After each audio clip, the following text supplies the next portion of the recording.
বিশেষ চাহিদা সম্পন্ন শিশুদের শিক্ষা ও প্রশিক্ষণ দিয়ে তাদেরকে সমাজের মূলধারায় অন্তর্ভুক্ত করতে ঢাকায় প্রতিষ্ঠিত হতে যাচ্ছে আশার আলো স্কুল।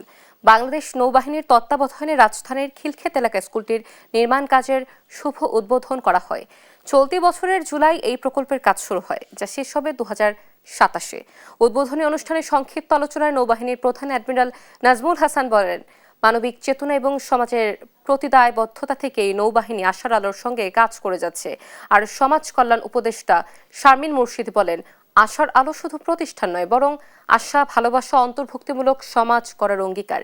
বিশেষ চাহিদা সম্পন্নরা দয়ার পাত্র নয়, তারা বরং বিশেষ বুদ্ধি সম্পন্ন। তাদের এই বিশেষ বুদ্ধি বিকাশ ঘটাতে সঠিক যত্ন নেবে আশার আলো, এমনটাই প্রত্যাশা করেন তিনি। বলেন, একটি যত্নশীল সমাজ গঠন করতে হলে বিশেষ চাহিদা সম্পন্ন শিশুদের যত্ন হবে সম্মানের সঙ্গে। আলোচনা শেষে নির্মাণ কাজের শুভ উদ্বোধন করেন তারা। সুব্যবস্থাপনায় আশার আলো হবে বিশ্ব মানদণ্ডের, এমনটাই প্রত্যাশা উপস্থিত সকলের।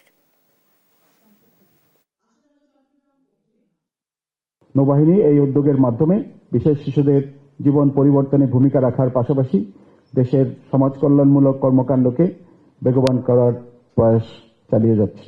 এই প্রতিষ্ঠানটি শত শত প্রতিষ্ঠানে পরিণত হোক, প্রয়োজনীয় যতগুলো সকল বিশেষ মেধার বাচ্চারা যেন একটি আশ্রয় পায়, শিক্ষা পায়, বিশেষ শিক্ষা পায় এবং আমাদের দেশটাকে আলোকিত করে।